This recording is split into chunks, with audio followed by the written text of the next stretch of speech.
Hi అందరికి. ఒక వ్యక్తి ఏమని చెప్తాడో వినూరి. బంగారం ఎక్కడి నుంచి వచ్చింది, అసలు ఇవరకు ఏం వచ్చిందో ఎవరికి సరిగా సమాచారం తెలియదు మనకు. ఈ వ్యక్తి ఏమని చెప్తాడో వినండి, తర్వాత నేను మాట్లాడుతా.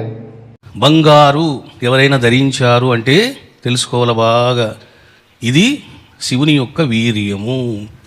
చూడండి, ఎందుకు నేను రుద్రాక్షమాల కూడా వేయను. నేను ఎందుకు బంగారు దండ వేస్తాను అంటే, ఏదో ఒకటి చిన్నదైనా సరే మెడలో ఉండాలి ఆయన అట్లా. ఎందుకు తెలిసినా, శివుని యొక్క తేజస్సు అది. మరి బంగారు ఎట్లొచ్చింది? శివుని వీర్యము నుండి వచ్చింది. నేను శివుని ఆరాధించనండి అని అంటే ఇంకా మీరు బంగారు ధరించడానికి అనర్హులు. ఎందుకు? Gold is nothing but Shiva, gold is nothing but Rudra. ఆయన వీర్యం అది. విన్నారు కదా వ్యక్తి చెప్పింది. బంగారం ఎక్కడి నుంచి వచ్చిందో చెప్తాడు ఆయన. అంటే అసలు ఈయన దేవుళ్ళకు వ్యతిరేకమా, అసలు దేవుళ్ళ పూజ చేసే మనిషా, భక్తుడా, సన్యాసి? నాకు ఏం అర్థమవుతలేదు. దేవుళ్ళను ఉంగరాలు పెట్టి చేయించుకుంటారు కదా సన్యాసి. అసలు నీకు కొంచెమన్నా అర్థమవుతుందా? ఉంగరాలు దేంతో చేసుకుంటారు? దేవుళ్ళను మళ్ళీ అదే ఆపోజిట్గా మాట్లాడినట్టుగా అనిపిస్తుంది. ఉంగరాలు చేసుకుంటారు కదా దేవుళ్ళను, అమ్మవార్లను చేసుకుంటారు. బంగారం అనేది ప్రతి ఒక్క వస్తువు విలువ కల్ల రూపంతో చేయించుకుంటారు.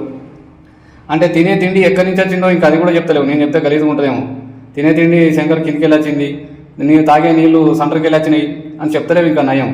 అంటే శంకరుడు నువ్వు ఒకటే స్కూల్లో చదువుకున్నారు అయింది, ఒక మీ ఇద్దరు క్లాస్మేటా? మీరు ఇద్దరు కలిసిపుట్టినట్టుగానే చెప్తాను. సన్యాసి నీకు ఏం తెలియదు, నీకు కొంచెమన్నా బుద్ధి ఉండాలి. బంగారం ఎక్కడి నుంచి వచ్చిందో నీకు ఏం తెలియదు, నువ్వు ఒకటి చెప్తాను. అసలు దేవుళ్ళను అవమానించినట్టుగా మాట్లాడతాను.